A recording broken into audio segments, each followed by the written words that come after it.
आज टेक्नोलॉजी के मामले में भारत ने दो बहुत बड़े इनोवेशंस किए हैं, जिनमें पहला है यूपीआई जो पूरी दुनिया में सुपर हिट है, और दूसरा है कोविन ऐप।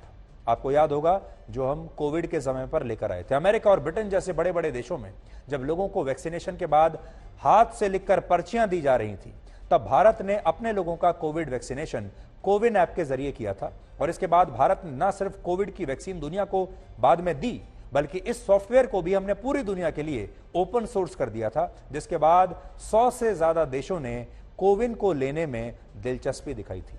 तो हमने कोविन बनाया, यह हमारा बहुत बड़ा इनोवेशन था। दूसरा हमने यूपीआई बनाया, और इन दोनों को जो बड़े बड़े जो देश हैं आज लेना चाहते हैं।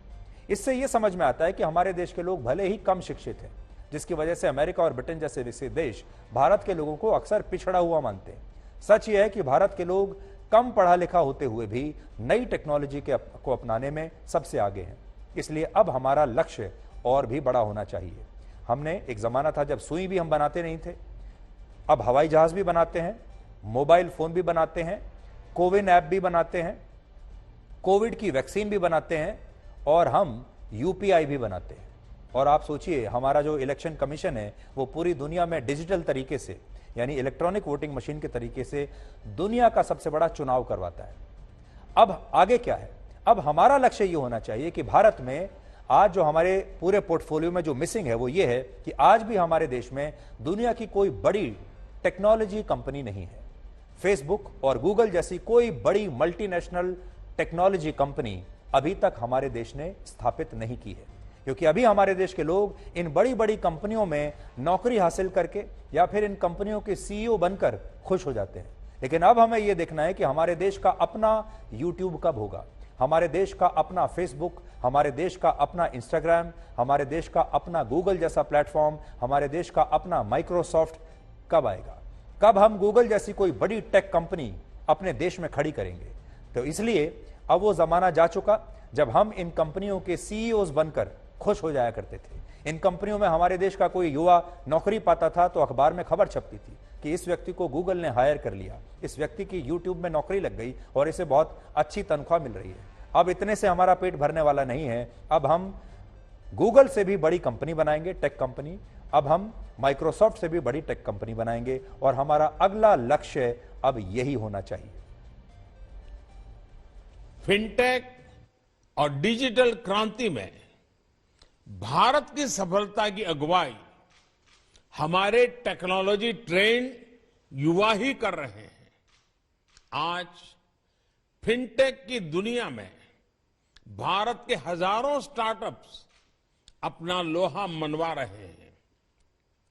इसी ऊर्जा की वजह से आज रियल टाइम डिजिटल ट्रांजैक्शन के मामले में भारत विश्व के अग्रणी देशों में है। आज यूपीआई भारत में सबसे पसंदीदा पेमेंट मैकेनिज्म बन गया है। आज बहुत से एक्सपर्ट्स ये अनुमान लगा रहे हैं कि जल्द ही भारत में डिजिटल वॉलेट ट्रांजैक्शन नकद लेन देन से अधिक हो जाएंगे।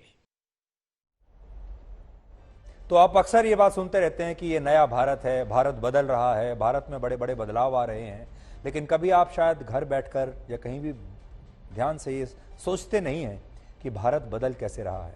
लेकिन जब आप ये सारी खबरें देखेंगे, इन सारे बदलावों को आप देखेंगे, तो आपको समझ में आएगा कि कैसे भारत बदल रहा है और कैसे आपका अपना जीवन पिछले 5 साल में ही, आप ज़्यादा पीछे मत जाइए, पिछले 5 साल में आपका जीवन कैसे बदल चुका है आप खुद देखिए।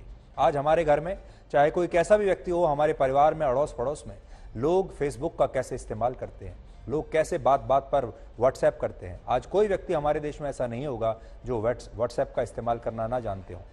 डिजिटल पेमेंट्स कैसे हो रही हैं ज़बरदस्त तरीके से, आप देखिए कितने बड़े यही बदलाव हैं जो एक देश को, सामान्य से देश को सुपर पावर बनाते हैं। इसलिए हम कह सकते हैं कि जो आने वाला दशक है या जो आने वाला समय है, यह हमारा अमृतकाल शुरू हो चुका है, और आने वाला समय भारत का समय होगा, भारत के लोगों का समय होगा, क्योंकि टेक्नोलॉजी को अपने जीवन में अपनाने की जो जबरदस्त क्षमता हमारे पास है, बदलने की जो क्षमता हमारे देश के लोगों के पास है, वो शायद किसी और देश के लोगों के पास नहीं है। इसीलिए आपने देखा होगा कि बड़े बड़े विकसित देश जहां पर ज्यादातर लोग पढ़े लिखे हैं, वो लोग भी आज नई टेक्नोलॉजी को उस हिसाब से नहीं अपना पा रहे हैं जैसे हमने किया है।